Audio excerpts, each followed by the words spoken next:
You are seeing the renowned Texas A&M Marching Band leading the Corps of Cadets to Kyle Football Field in College Station, Texas.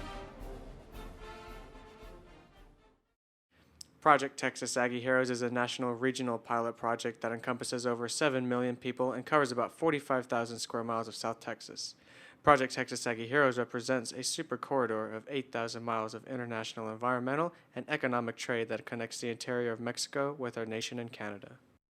The Super Corridor provides an opportunity for young Texas Aggie Heroes to connect with research scientists, educators, government and political officials, community leaders, and young people from across the North America region and South America.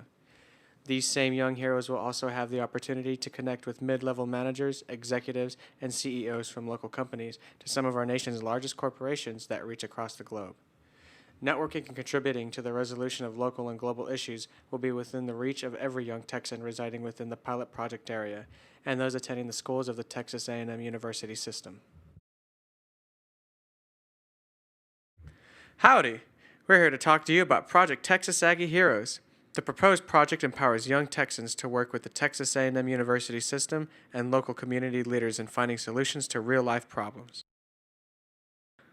We will learn how to develop and apply defensible integrated science and the application of monitoring and assessment methods for measuring accountability to ensure economic growth and national security. Most important, by working with our Afghanistan and Iraq veterans, we will acquire insights to the values of democracy, working as a team and crossing cultural and racial lines. In light of our nation's changing demographics, no ecosystem provides a better context and perspective to the understanding of integrative science and its application to advance sustainability in the 21st century than the Rio Grande Basin. In September 1996, a national review of natural resource issues in the southwestern region by the USDA Forest Service deemed the Hispanic and Native American cultural ties to the land and water being so intertwined that it exceeds the agency's management and research expertise. The lack of science-based knowledge and research on cultural ties to the land by a dominant ethnic group makes the Rio Grande watershed unique. Texas Aggie Heroes will be the first to apply integrative systems that look at the disparate cultural needs and its interaction with socioeconomic, environment, education, and national security issues at the local, regional, and international levels. The Rio Grande Basin allows my generation to be the first to conduct processes that allow options for future generations while fostering the growth and vitality of human institutions that support social and economic stability. Yet, two USDA Forest Service senior executives at the Rocky Mountain Research Station in Fort Collins, Colorado, former Director Dr. David Cleaves and current Deputy Director Dr. Allison Hill, are prohibiting the implementation of Project Texas Aggie Heroes by denying access to needed public science-based information. Dr. Cleaves claims he is afraid of an acceleration of commitment when Hispanics get together and talk to each other. He also claims not needing to adhere to past partnership agreements with Hispanic constituents. In order to control Hispanics from communicating with each other, Dr. Cleaves issued a letter of direction that requires the USDA's leading research scientists on the integrative science to speak with Hispanic constituents only in the presence and through a white employee. The research scientist is a Hispanic with over 25 years of research expertise. He has since been removed and replaced with a white woman that is a non-research scientist.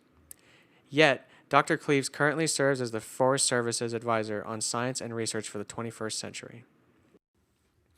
In addition, three USDA senior executives, Forest Service Deputy Chief Dr. Ann Bartuska, the new station director of the Forest Service's Rocky Mountain Research Station, Dr. Sam Foster, and USDA Counsel Mr. Daniel Rosenbluth support Dr. Cleaves and Dr. Hill by claiming management prerogative privileges. They also claim concern that once granted assistance, South Texas will continuously seek technical assistance from the USDA. Dr. Bartuska, Dr. Cleaves, and their Forest Service cohort's cynicism and distrust promotes racial fear and hate. USDA senior executives have no right to push the principles of racial hate and racism on my generation and the 7 million people residing in South Texas. The Forest Service racial fear is denying our Afghanistan and Iraq veterans and my generation of young Texans access to needed education opportunities and training development. Government racial fear is prohibiting my generation from becoming productive citizens who can solve real problems that we are facing today and will face in the future. For example, the Forest Service is claiming to be focusing on 3 emphasis areas. Project Texas Aggie Heroes covers all 3, specifically the program Kids in the Woods. Yet, Dr. Cleaves claims that our youth programs do not meet the agency's mission.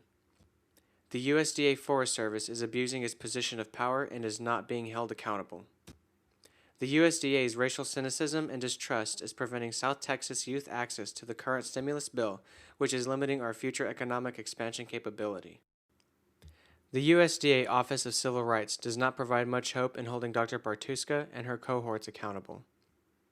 For nearly 7 years, the last two USDA Assistant Secretaries for Civil Rights, Mr. Vernon Parker and Ms. Margot McKay, have failed to provide leadership to a program rendered incompetent by Congress, USDA employees, and USDA constituents. The two failed their assigned mission by not providing the USDA agencies with direction to develop credible monitoring, assessment, and accountability systems. They also failed to hold the agencies accountable for developing programs and delivery systems that are inclusive and meet the needs of our nation's changing demographics. As outlined in the 2008 USDA Partners Meeting Agenda, the Office of the Assistant Secretary for Civil Rights has made two civil rights advocacy groups, the Federation of Southern Cooperatives and the Rural Coalition, spokesmen for America's growing racial minorities. The mission of the Assistant Secretary is to enforce civil rights laws to ensure that USDA agencies serve all Americans, not as a platform for pet civil rights advocacy groups. The Assistant Secretary for Civil Rights is setting precedents for agencies to do the same with their special interest groups. Civil rights incompetence is predictable. As an example, last August, Civil Rights Deputy Director Mr. Carl Martin Ruiz acknowledged that the USDA knew it had a systematic problem in providing fair and equitable services and program accessibility to all Americans. Yet, Civil Rights has not acted diligently to correct USDA's national systemic problem.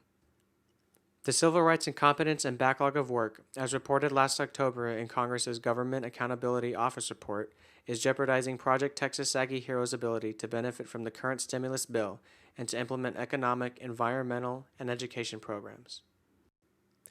The USDA's incompetence can be noted in the fact that for the last 45 years, the Office of Civil Rights has spent millions, if not billions of dollars reviewing its systemic problem. Still, Civil Rights has not synthesized the problem into a cohesive and credible strategy to provide the USDA's agencies with the needed leadership, direction, and accountability as outlined by Congress in its 2002 Farm Bill. The Office of the Assistant Secretary for Civil Rights is placing at risk the oversight and accountability needed to ensure that all Americans are benefiting from the current stimulus bill. At this time, all we have from the USDA is government rhetoric. The USDA's continuous lack of competence and accountability caused Congress in October 1997 to ask the Secretary of Agriculture, the Honorable Dan Glickman, for the agency's state of preparedness to serve our nation in light of our nation's 21st century changing demographics. In response, Secretary Glickman directed the Chief of the Forest Service, Mike Dombeck, to develop a research-based natural resource agenda capable of measuring accountability and the delivery of USDA programs to all Americans. In turn, Chief Dombeck assigned Mr. Jose Salinas, a Forest Service senior executive in ecosystem management and public policy, to draft a response. For over a decade, and as recent as 2 years ago, Forest Service senior executives have publicly announced not having neither the needed research nor the expertise in the management and delivery of natural resources, specifically in the Southwest. In collaboration with Texas A&M University and the Forest Service Rocky Mountain Research Station, Mr. Salinas' final recommendation was Project Texas Aggie Heroes, which is supported by the needed research and cultural expertise. In 2001, a new political administration came into power. The political appointee USDA Undersecretary, Mr. Mark Ray, and his new career Forest Service chiefs, Mr. Dale Bosworth, Ms. Gail Kimball, and Deputy Chief Elizabeth Estill, further exploited civil rights loopholes and incompetence and further squelched efforts for the inclusion and accountability in the USDA, which in turn derailed Project Texas Aggie Heroes.